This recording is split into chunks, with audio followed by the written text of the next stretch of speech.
noite a todos.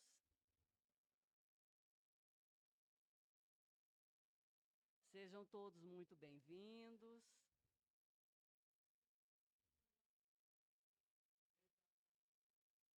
Que todos nesse momento possamos receber o abraço e o carinho da espiritualidade amiga.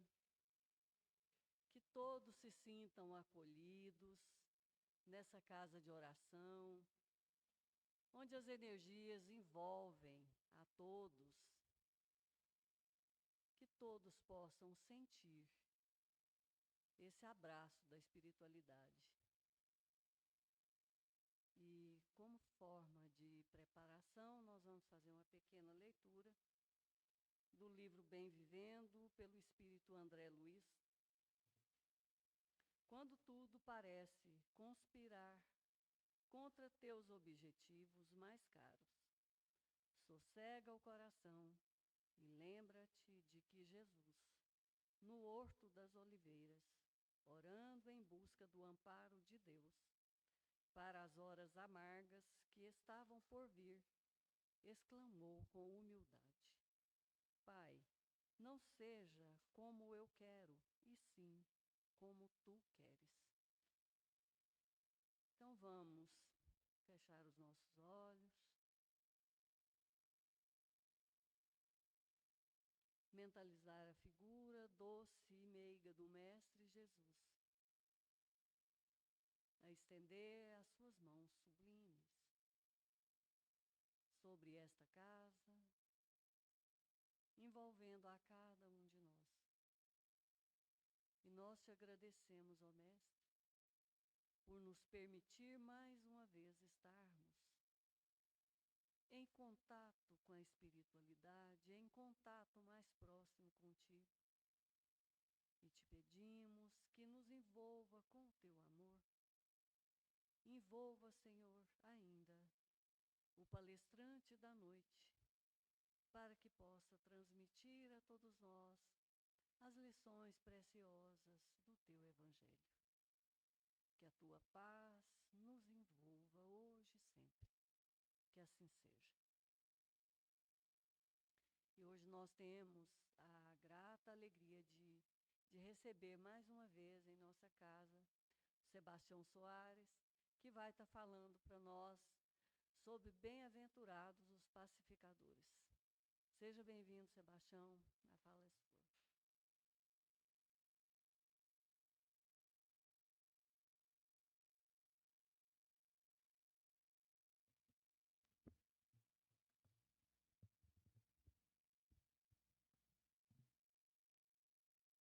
Boa noite a todas, a todos. Que Jesus seja uma constante na vida de cada um de nós.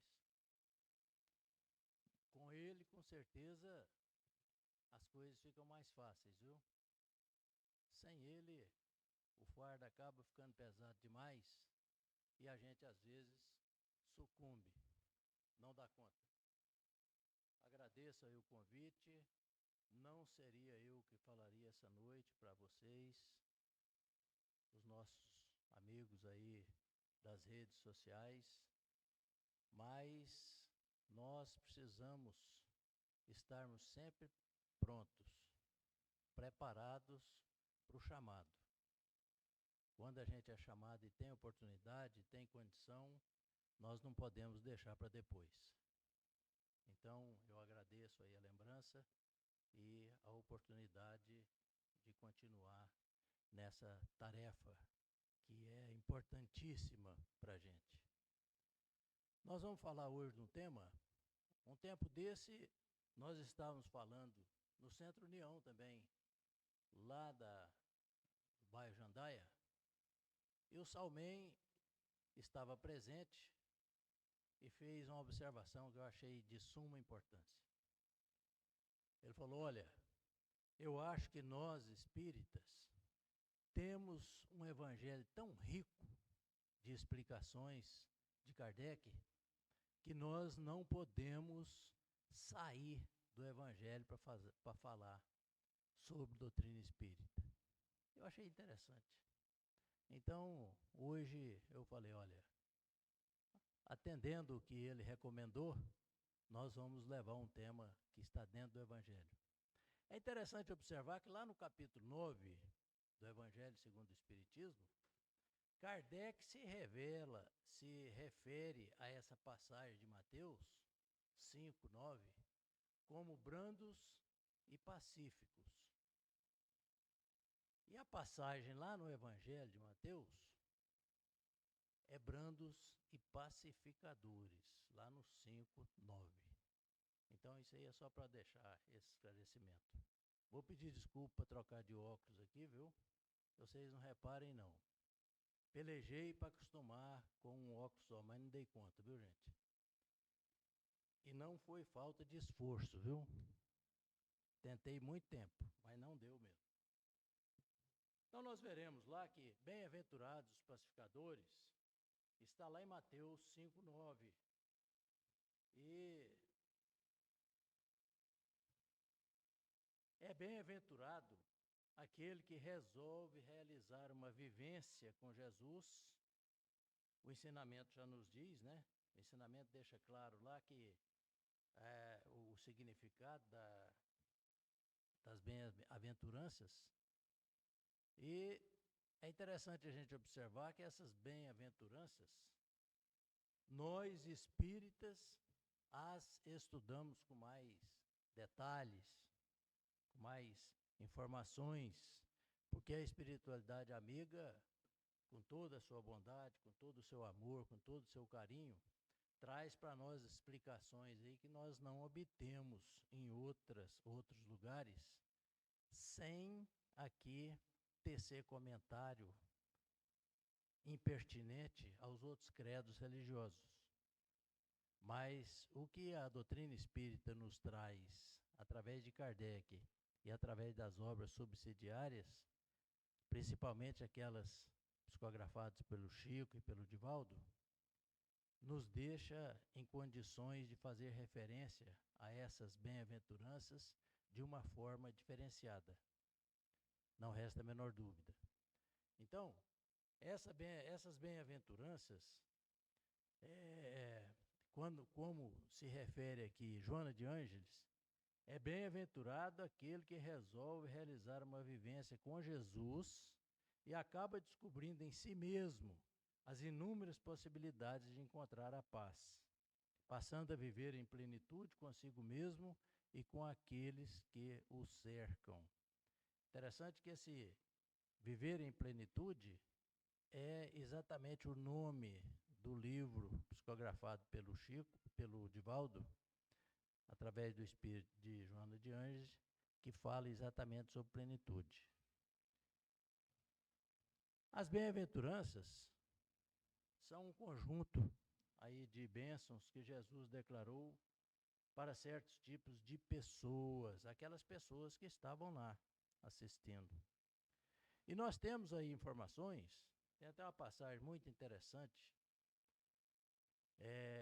proferida pelo Mahatma Gandhi, quando ele fala sobre as bem-aventuranças, né? E ele, veja bem que ele nem cristão nem cristão foi, né? E faz uma referência muito importante a essas bem-aventuranças quando ele diz que se tudo se perdesse em relação a todas as religiões e ficasse só o sermão da montanha, nada teria sido perdido. Ali no Sermão do Monte dá para a gente recompor, para a gente compor a história do Cristo em todos os seus detalhes. E elas são formadas aí no capítulo 1 por os pobres de espírito, e é muito interessante a gente observar a forma didático-pedagógica que Kardec se utilizou para fazer as colocações aí em relação às bem-aventuranças. Se a gente prestar atenção, nós veremos que somente no Evangelho segundo o Espiritismo, elas obedecem essa ordem aqui. É a ordem para a gente pegar a primeira e chegar na última das bem-aventuranças numa sequência lógica, porque senão a gente acaba não entendendo o verdadeiro sentido dos ensinamentos trazidos por Jesus. Então, os pobres de espírito, os que choram, os humildes, os que têm fome e sede de justiça, os misericordiosos, os puros de coração, os pacificadores e os perseguidos. E Joana de Anjos faz uma colocação muito importante quando ela fala para nós aí que, compreendendo que viver em paz não é viver sem tribulações ou sem conflitos, mas saber conviver ou passar por eles sem se exasperar. É muito comum hoje a gente, qualquer problema que surge, por menor que seja, a gente já ficar meio preocupado, meio desnorteado, né? E às vezes sem fé, né? Porque quando a gente tem uma fé robusta, forte, sadia, a gente sempre espera e acredita que vai terminar bem. Sempre, né? Mas tem muitos momentos em que a gente, levado ainda pela condição espiritual em que nós nos encontramos, e isso não serve de desculpa, né? Absolutamente, porque senão a gente começa a usar isso como muletas, né? Onde a gente possa apoiar sem necessidade das mesmas. Então, sempre dizer que nós estamos num plano de expiação e de provas é não estar preparado para lutar contra as imperfeições que nós carregamos. É fácil? De jeito nenhum. Muito pelo contrário. É muito difícil. Mas nós estamos aqui para quê? Nós estamos reencarnados no planeta Terra, e aí a condição cada um de nós vai escolher de acordo com as nossas necessidades, né? Para uns, a Terra funciona como um hospital, né? Hospital de almas, onde nós estamos em busca do socorro, do medicamento necessário para a nossa cura. E como nós estamos aqui, não é para curar o corpo, e sim curar o espírito, nós às vezes precisamos nos colocar como pacientes desse hospital. Para outros, a escola, a Terra, já funciona como uma escola, onde nós vamos buscar então o aprendizado necessário para continuar a nossa caminhada, né? E assim por diante. Cada um se coloca na posição que lhe faz melhor, que traz mais bem, independente desse apoio que às vezes nós buscamos, nós criamos em relação a essa dependência aí desse chamado plano de expiação e de provas. Quando a dificuldade surge, a gente precisa esquecer um pouco disso. Ah, mas eu estou num plano de expiação e de provas, eu preciso passar por isso. Eu tenho que passar por isso. Aqui é lugar de sofrer. E não é. Nós precisamos ter essa certeza de que aqui não é só lugar de sofrimento, não. Aliás, essa questão de sofrimento ela é muito interessante quando a gente passa a analisá-la melhor. Porque muita gente, a maioria de nós, confunde dor com sofrimento, né? E nem sempre. Dor, todos nós sentimos, todo dia, toda hora, por algum motivo. Aí isso é muito difícil alguém dizer que está passando por essa oportunidade reencarnatória sem dor. Vocês querem ver um exemplo? Não, nem vou pedir o exemplo, porque senão eu vou ficar sem graça, né? Eu ia pedir para alguém que nunca sentiu dor levantar a mão. E aí, às vezes, né? Todo mundo levanta aí, eu vou ficar muito sem graça aqui. Mas essa questão é muito importante, porque a gente, na maioria das vezes, faz essa confusão, né? Tem muita gente que vive sofrendo, entre aspas, porque porque dói alguma coisa 24 horas por dia. E nem por isso ela considera sofrimento. A questão de sofrimento, ela é muito interessante porque lá no Evangelho tem um ensinamento muito importante que fala sobre bem e mal sofrer, né? Então isso depende da maneira como nós encaramos esse sofrimento. Tem gente que sofre bem. É diferente, né? Porque aceita aquela condição, aquela oportunidade, como uma forma de corrigir alguma falha, alguma falta que carrega em si. Então, é isso que nós precisamos saber fazer. Viver em paz não é viver sem tribulação, sem conflito, sem dificuldades aí no nosso dia a dia, mas sim conviver ou passar por essas dificuldades, por essas lutas, por essas dores, e em alguns casos sofrimentos reais, tranquilo. Rapaz, você está pedindo uma coisa complicada, hein? Você está falando para passar pelas dificuldades, pelos sofrimentos, sem reclamar.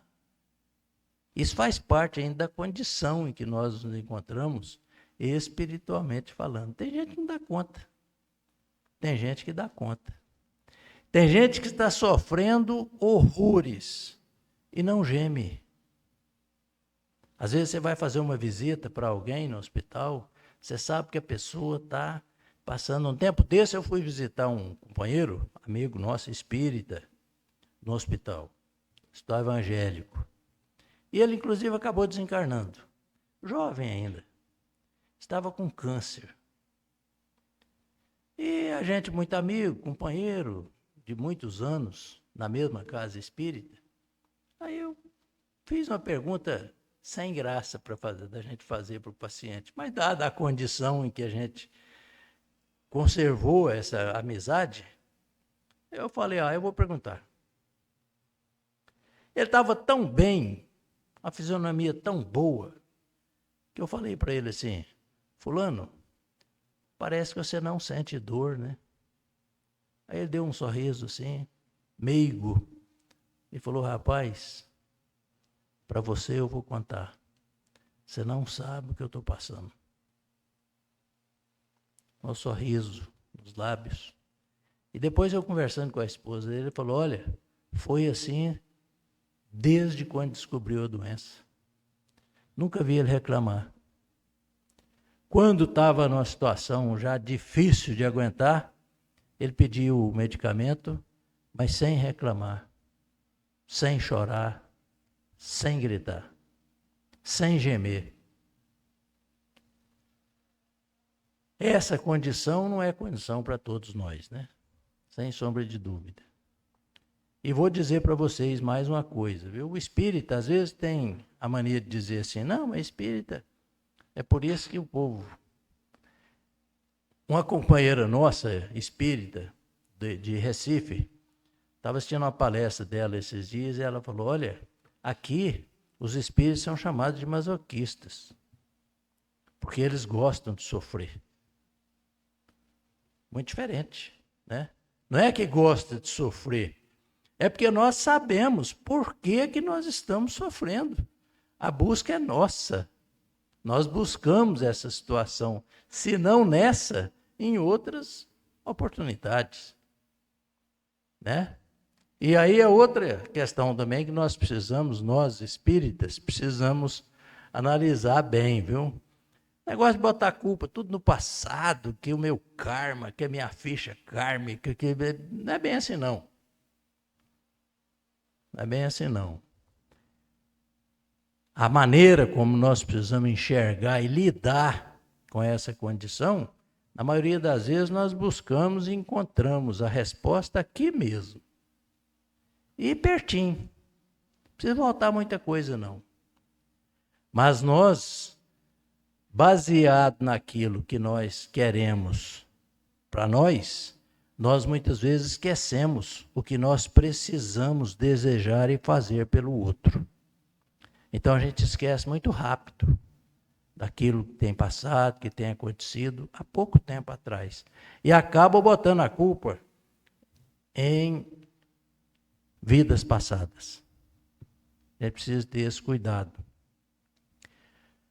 Mas como Mateus diz lá, e Joana de Anjos discorre para nós nesse livro, como se tornar um pacificador a fim de ser chamado filho de Deus? Porque está escrito lá em Mateus 5:9, está escrito lá que os pacificadores serão chamados de filhos de Deus. Veja aí o compromisso, o que é que traz o ensinamento para nós, dentro do ensinamento aí que está lá, e dentro daquilo que Kardec traz para nós lá no capítulo 9. Ora, quem que não quer ser filho de Deus? Tem alguém aqui que não gostaria de ser filho de Deus? Que não quer ser filho de Deus? Então a referência lá é objetiva, é clara. Bem-aventurados os pacificadores, porque serão chamados filhos de Deus. Então todos nós, né, precisamos ser pacificadores. Tá certo? A resposta não dispensa a análise dos atributos de alguém que se tornou pacificado. Isso é muito fácil da gente entender, analisar, porque a gente só dá aquilo que a gente tem. Não tem como ser diferente. Se você vai dar uma esmola material, você precisa ter o material nas mãos, porque senão você não consegue dar. Ou você precisa enfiar a mão no bolso e sair com a moeda na mão para socorrer alguém, ou você precisa estar com um pacote de arroz, feijão, macarrão, pão nas mãos para poder socorrer a criatura, porque senão você não vai conseguir fazer isso. Isso nós estamos falando de caridade material. Então, para nós sermos pacificadores, nós precisamos estar pacificados. Precisamos ser pacíficos. É o que Kardec fala lá no capítulo 9. Bem-aventurados os brandos e pacíficos. Então nós precisamos ter esse cuidado, porque senão nós não vamos conseguir passar essa condição de pacificador para os nossos irmãos, para os nossos semelhantes. Da mesma forma como a recomendação do Cristo, quando ele nos diz lá, amai-vos uns aos outros como eu vos amei. E vem o primeiro mandamento, o primeiro ensinamento, quando ele diz, amar a Deus sobre todas as coisas e ao próximo como a ti mesmo. Se eu não me amo, como é que eu vou amar meu próximo? O ensinamento é para amar ao próximo como a mim mesmo. Então, primeiro eu preciso me amar, para depois amar os outros. Para mim me tornar um pacificador, eu preciso primeiro me pacificar. Ser pacífico. Caso contrário, como é que eu vou ser pacificador? Se eu não estou dando conta de controlar a mim mesmo, as minhas emoções, as minhas lutas, as minhas dificuldades, como é que eu vou ensinar para o outro? Como é que eu vou dizer para o outro? Para não pensar assim, para não agir assim, ou para agir de tal forma. Então, esse cuidado nós precisamos ter, né? Aquelas criaturas que às vezes a gente chega assim na hora do e agora? O que eu faço? Né? Então, isso é de fundamental importância, a confiança, a fé que nós trazemos nos momentos difíceis, nos momentos de dificuldade.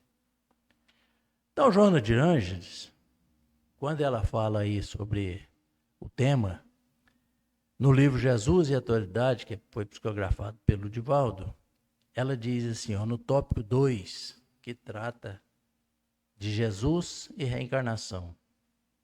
Então ela diz que o Cristo não condenava a quem quer que fosse. O que tem a ver uma coisa com a outra? Cristo foi o maior pacificador que já passou aqui pela Terra.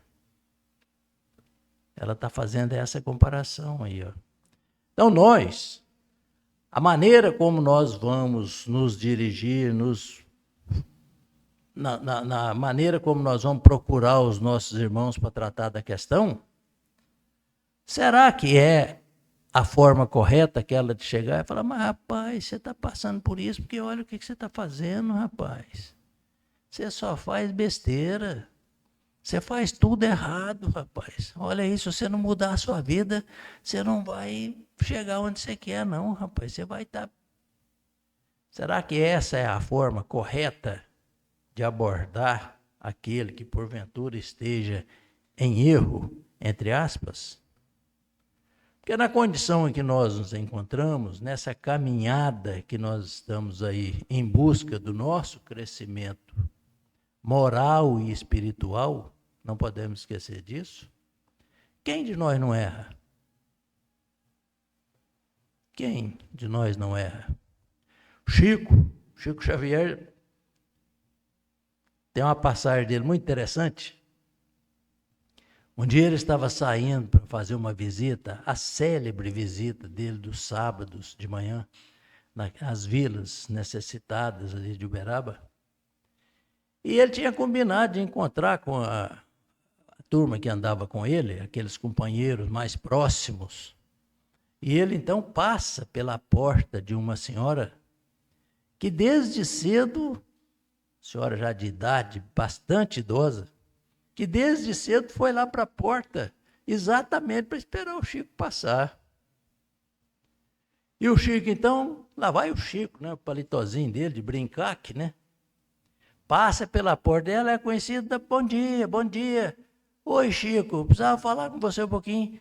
Ele olha para ela e falou, ó, daqui a pouco eu volto e paro aqui para a gente conversar. Porque já estava em cima da hora dele encontrar o pessoal lá.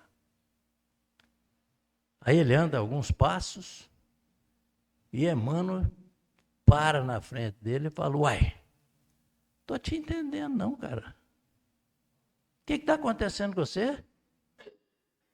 Você pediu para ela te esperar? Primeiro que é uma falta de respeito muito grande, porque ela é muito mais idosa do que você. E segundo, você sabe se você vai voltar? Esse é o ensinamento. Você sabe se você vai voltar, se você vai passar por aqui para atendê-la? Volte lá e atenda o chamado dela. Chico Xavier. Nós estamos falando assim, um espírito naquela condição, né? E nós? Eu sei que tem muitos aqui, né, que estão na condição dele, ou às vezes até mais. Mas nós não temos ainda essa identificação na testa de olhar para o Joaquim ou para a Joaquina, para Maria, e saber que está nessa condição, né?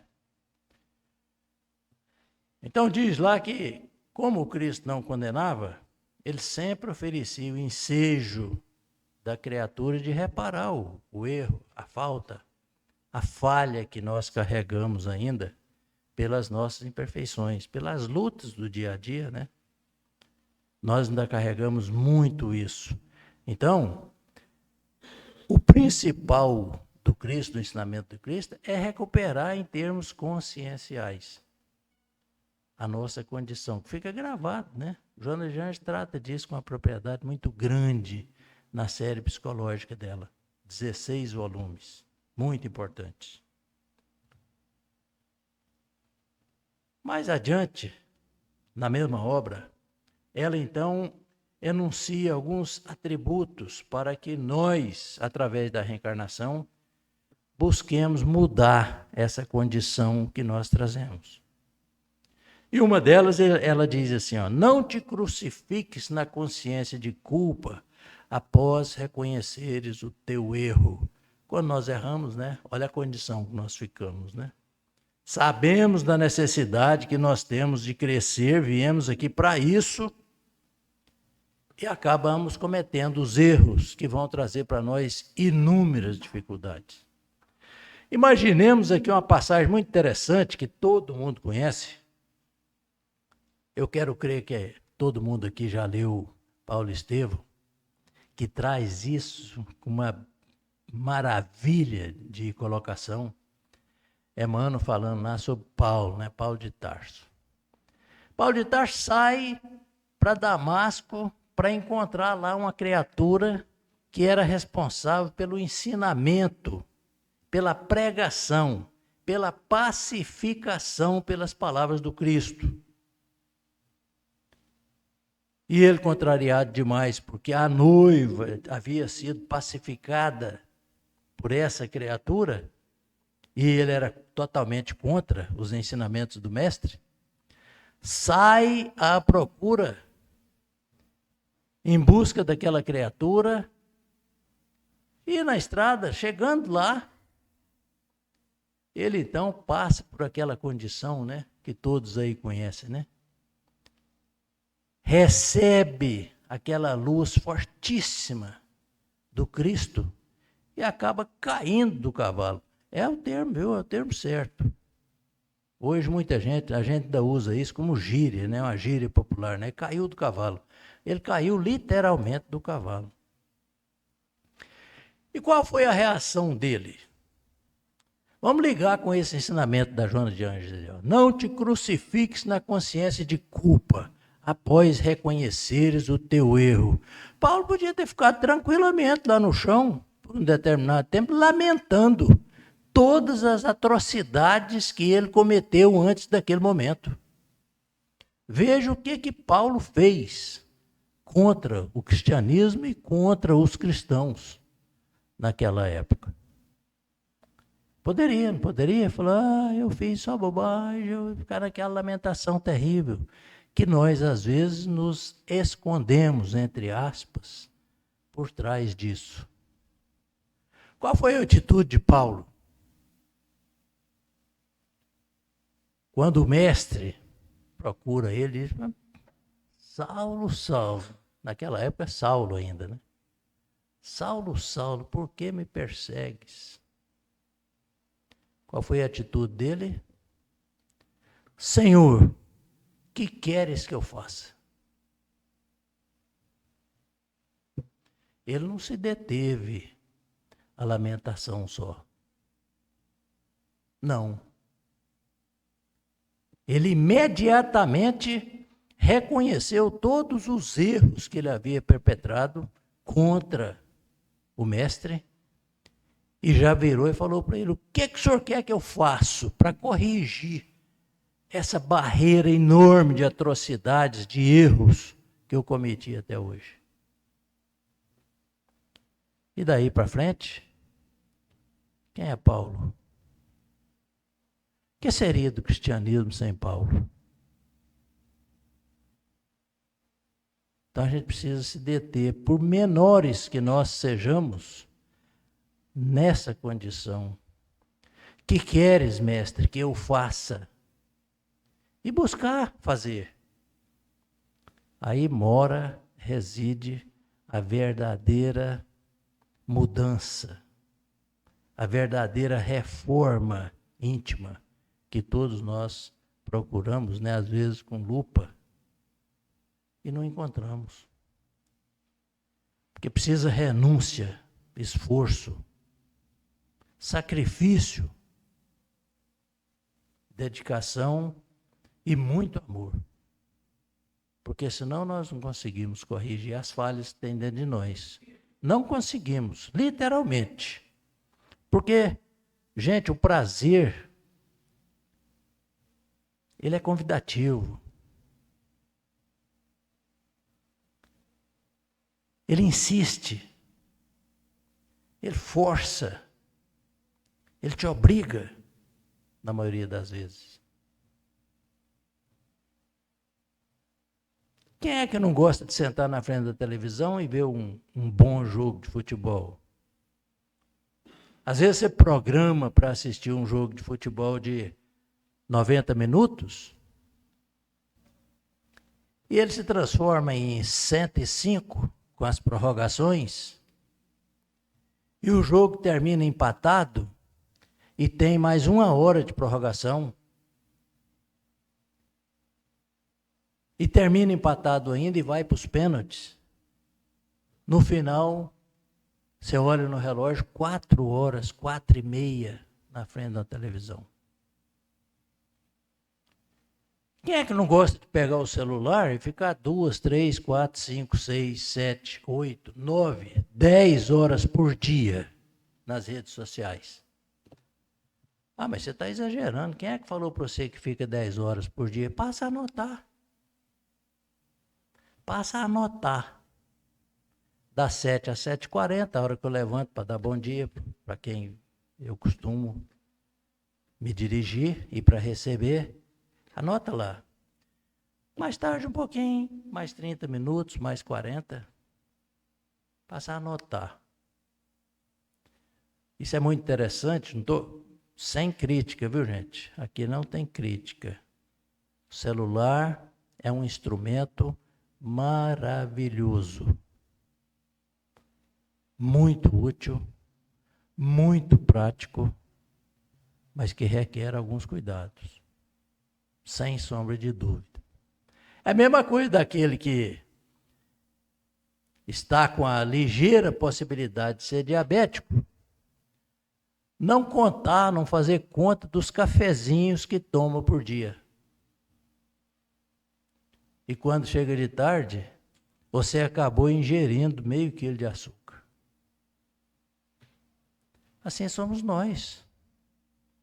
Aquilo que nos faz bem, que nos traz prazer, convida, chama, provoca. Quem é que não gosta daquele sorvete, né? Delicioso, com esse calorão que está agora, hein? Né? E de preferência com aquela calda por cima, né? Tem alguém aqui que não gosta? Então é isso. São essas dificuldades que nós enfrentamos ainda para buscar essa reforma que nós precisamos. E Joana de Anjos continua. Não te encarceres em sombras depois de identificares os teus delitos. Adianta.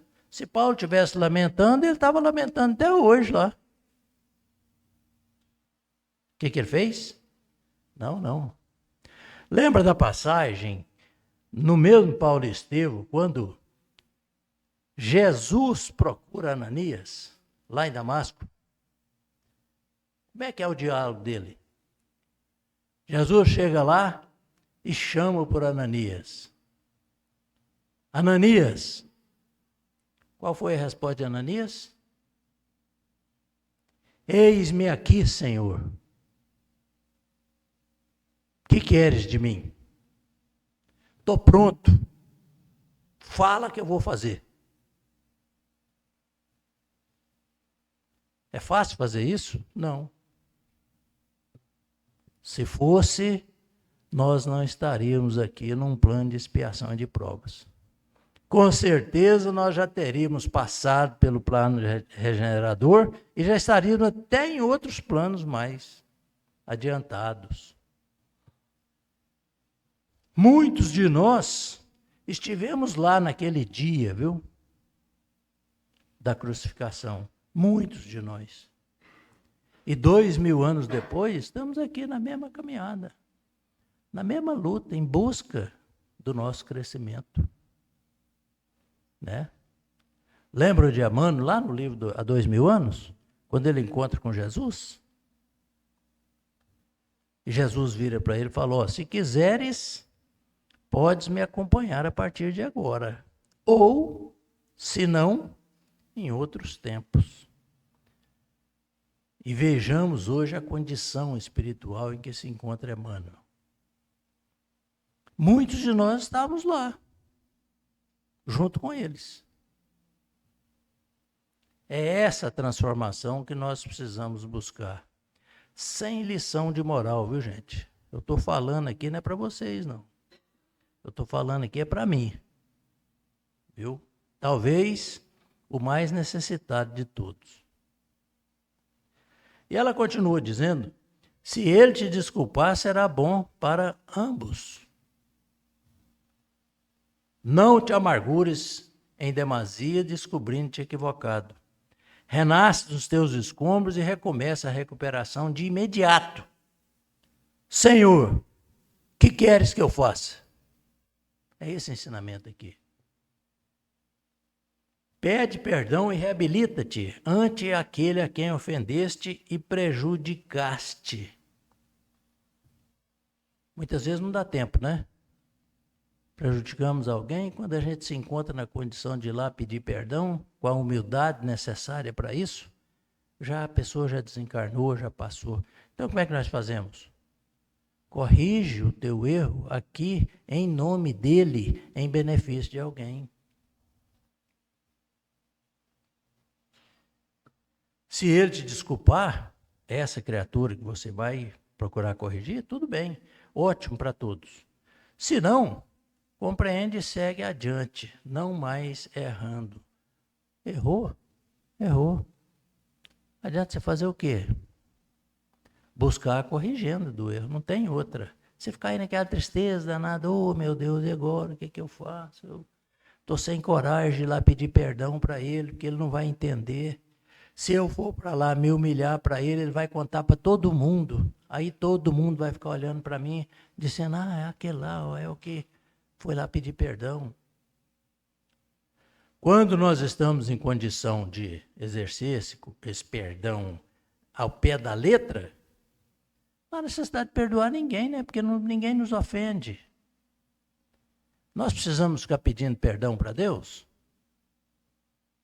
Para quê? Ó Deus, me perdoa, para cometer às vezes a falha daí um pouquinho de novo. Então Deus não vai perdoar ninguém, porque ele não se ofende com os nossos erros.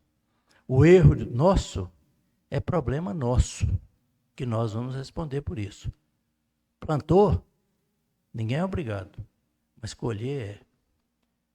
A reencarnação de que te utilizas é concessão superior, que não podes desperdiçar. Não esqueçamos disso. Fazendo uso dessas colocações, com certeza, nós haveremos de sair daqui, dessa oportunidade que nós nos encontramos, apesar das dificuldades, dos tropeços que todos nós estamos sujeitos, de uma forma bem melhor do que quando nós aqui chegamos. É aquele lema, de hoje ser melhor do que ontem, e amanhã a gente buscar ser melhor do que é hoje. E isso sem esforço, sem boa vontade, nós não conseguimos. Que Jesus nos abençoe a todos, trazendo para nós saúde e paz, é o que nós precisamos nesses momentos. Muito obrigado.